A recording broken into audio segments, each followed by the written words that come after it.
Hi Mark. Hello. Well, new album, the Quantum Enigma. But first of all, question about your previous album. How do you look back on Requiem for the Indifferent? I'm still very happy with how we made that album. It's a progressive-oriented album, but nevertheless, we thought we could do some things better for the new album. So, compared to Requiem for the Indifferent, we work now in a totally different way, and it's like a difference of day and night, actually, of the way of working. Can you explain? I can. First of all, we sat together right after Retrospect, this is the show, and we thought, what can we do better now for the future? Because with Requiem, with Retrospect, we look back on the past 10 years. It's an overview of the last 10 years, and now we want to be ready for the upcoming 10 years. And so we sat together, we threw some ideas towards each other, and one of the ideas was to work more as a band on the album, because with Requiem we worked mainly by the internet, but we rediscovered the advantages of really sitting together, working on each other's songs. We worked with a new producer, Joost van den Broek, and Sasha Pitt, he was with us for 10 years, and he's still involved with vocal lines for the new album, but we also wanted to try something new, some refreshment, and we worked with a new mixer, Jacob Hansen. He has a also fresh new view on mixing. I personally really love the old sound, and I wouldn't change nothing about the albums, but you cannot keep on going with this sound without maybe that you achieve a point, or say that, come to a point where it starts bothering maybe people, or that journalists will say this band starts repeating itself. The advantage of working together on each other's songs. Mm-hmm. Can you name me one advantage? I think the biggest advantage is that you try out stuff in songs that you wouldn't have tried out when you're working on it yourself. So when you present a song to the band, you think it's the best possible song. But then when you start working with other songs and also being totally open-minded, so sometimes a part that you thought was already great can be thrown out and a new part comes in, which is even better. And that's exactly what we did. So where we in the past were sooner satisfied, now we kept on working until we really thought we are on the top of the hill. And of course there's also a risk when you go for too long, you go downhill again, and you miss the point. And so we exactly at the top of the hill we stopped, and then we finished the song. We said now it's done, and yeah, I'm really happy to have worked this way, and also to have the input of also a newcomer like Rob van der Loo. He was really involved in the process. He wrote three songs. Yeah, the bass player. He wrote 3 songs himself. He contributed in a great way to the album, and yeah, in no time he found its place in Epica. And so he wrote 3 songs. What song did he write? He wrote Dreamscape. I still have all the. I still have the old the working titles in my head. Dreamscape, Rob Doom is the working title. What was it again? You have the titles all there? Yeah, it's not the songs that ended up on the album, so it's additional tracks. Oh, additional tracks. Okay. Yeah. But how did he know what Epica would sound? What the sound of Epica is?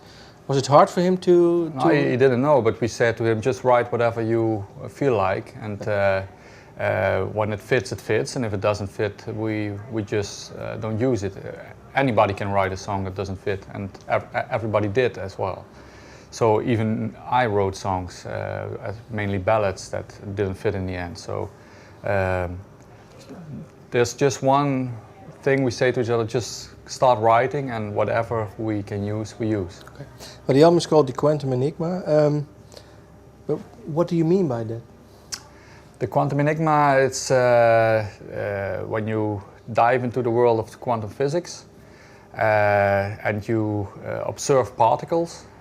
When they have multiple places in time, when you don't observe them, suddenly when you start observing them, they choose one point. And that's a very important discovery from scientists, because this puts the whole universe upside down. And that makes you wonder, because we are all made out of these particles, what is there in the world as we know it? What is still there when we don't observe it? And I truly start believing that whenever nobody is here to observe, there is nothing. So it's hard to imagine, and it sounds ridiculous at first, but the more you start reading about it, the more clear it comes that this is a really obvious option. How do you see it? How do you perceive it in normal daily life? How do you? It is often when I walk around, I just observe things from a different perspective, and of course I enjoy things a lot, but I also wonder what processes are behind it, and how can this happen to be like this? It's the whole world is made in such a miraculous way, and that's also why I don't believe it's all coincidence, and I don't believe in coincidence, and this is designed in such a perfect way. That's why it can't be for me coincidence. But how do you see your own music then, if you don't believe in coincidence? That's a good question, because I wonder myself often also how the music is in this perspective, and I really cannot give you a clear answer to that. I already long time ago I stopped believing that it's one man writing music and that's it. Inspiration is something that comes from somewhere. It's not totally you who make music. But you cannot catch it. Some artists say it comes from a line from God. Others say it comes from the universe. I just don't know. But the only thing I know is that it's suddenly there, inspiration. And for some reason, when I write music, I hear already what it has to be. So it evolves automatically, and it doesn't feel like just me making it. Last question. How would you describe this album, the elements of Epica? What sort of elements, what sort of album is this for you in the whole Epica catalog?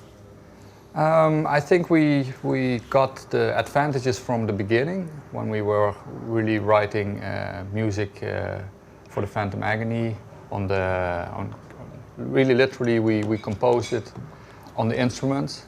We combined that advantage with working in nowadays by the internet, so you can send each other files by the internet, and we combined the advantages of both worlds, and that's why I think it's a more melodic album, because we focused more on the melodic parts, and when we started thinking what makes an Epica song strong, and that's often when people can sing along and when they have some catchy hooks.